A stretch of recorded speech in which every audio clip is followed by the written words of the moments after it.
حي على الفلاح.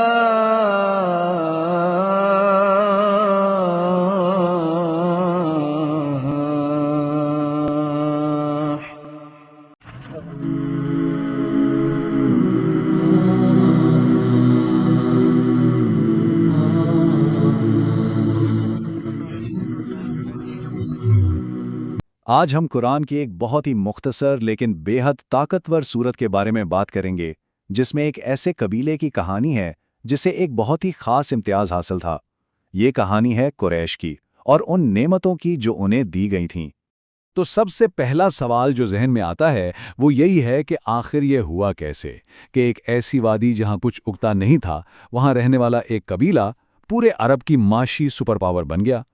ان کی اس ناقابل یقین کامیابی کے پیچھے آخر راز کیا تھا؟ چلیں اسی راز سے پردہ اٹھاتے ہیں۔ قریش مکہ میں رہتے تھے، ایک ایسی جگہ جہاں پانی اور زراعت جیسے وسائل نہ ہونے کے برابر تھے۔ اس کے باوجود حیران کن بات یہ تھی کہ وہ پورے عرب میں سب سے زیادہ امیر اور سب سے زیادہ محفوظ تاجر تھے۔ یہ ایک ایسی حقیقت تھی جو سب کو سوچنے پر مجبور کر دیتی تھی۔ تو سارا کھیل تھا کس چیز کا؟ ان کی طاقت کا اصل سرچشمہ کوئی مادی چیز نہیں تھی، بلکہ بیت اللہ کے ساتھ ان کا ایک گہرا اور مقدس تعلق تھا۔ یہی وہ خاص وابستگی تھی جس نے انہیں باقی تمام قبیلوں سے بالکل الگ کر دیا تھا۔ اور اسی تعلق کی وجہ سے انہیں دو ایسی زبردست نعمتیں ملیں جو کسی اور قبیلے کے پاس نہیں تھیں۔ یہی دو نعمتیں تھیں جو ان کی پوری طاقت اور خوشحالی کی اصل بنیاد بنیں۔ اب یہ جو بات ہے نا، یہ سیدھے سورت کے الفاظ ہیں۔ پہلی نعمت مکمل سیکیورٹی یعنی ہر طرح کے خوف سے آزادی، اور دوسری نعمت بہترین رزق یعنی بھوک کا کوئی ڈر نہیں۔ سمجھیں کہ یہ وہ دو ستون تھے جن پر ان کی پوری سلطنت کھڑی تھی۔ لیکن یہ نعمتیں انہیں ایسے ہی نہیں مل گئیں، یہ سب اچانک نہیں ہوا۔ یہ دراصل ایک بہت پرانے اور مقدس معاہدے کا نتیجہ تھا جس کی بنیاد نسلوں پہلے حضرت ابراہیم علیہ السلام نے خود رکھی تھی۔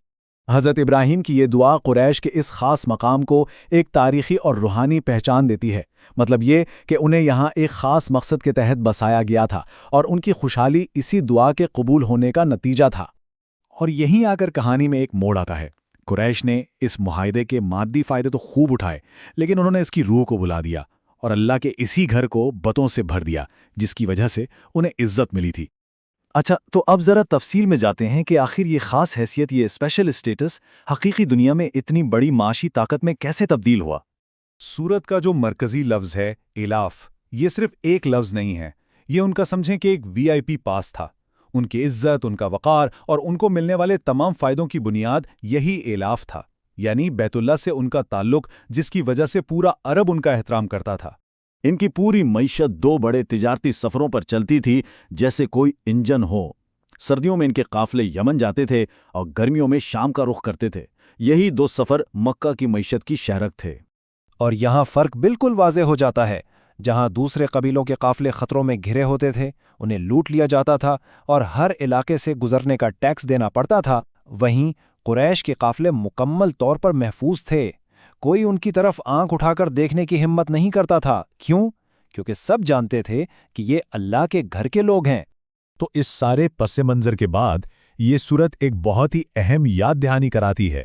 یہ ان کی تمام نعمتوں کو ان کے اصل سورس اور ان کی ذمہ داری کے ساتھ جوڑتی ہے۔ اب سورت اپنے اصل پیغام پر آتی ہے اور اپنا مرکزی حکم بتاتی ہے۔ آئیے اس کو ذرا ٹھہر کر دیکھتے ہیں تاکہ اس کی گہرائی سمجھ میں آئے۔ تو حکم یہ ہے کہ عبادت کی جائے، مگر کس کی؟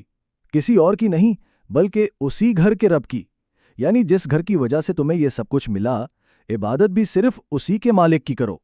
اور آخر میں بات کو مکمل کرتے ہوئے یہ واضح کر دیا گیا کہ تمہارا رزق اور تمہارا تحفظ سب کچھ اسی ایک رب کی طرف سے ہے، اس لیے شکر گزاری کا حقدار بھی صرف وہی ایک ہے اور کوئی نہیں۔ تو اس ساری کہانی سے جو سبق نکلتا ہے وہ صرف قریش کے لیے نہیں تھا۔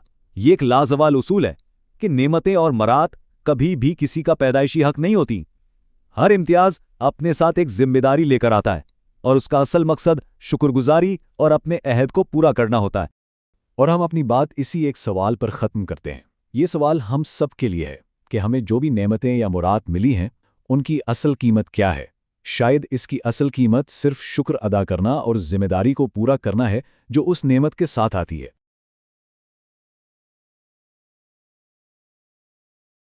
امام مالک رحمہ اللہ تعالی کا قول ہے دنیا میں کوئی ایسا شخص نہیں ہے کہ جس سے اختلاف نہ ہو سکے سوائے آپ صلی اللہ علیہ وآلہ وسلم کے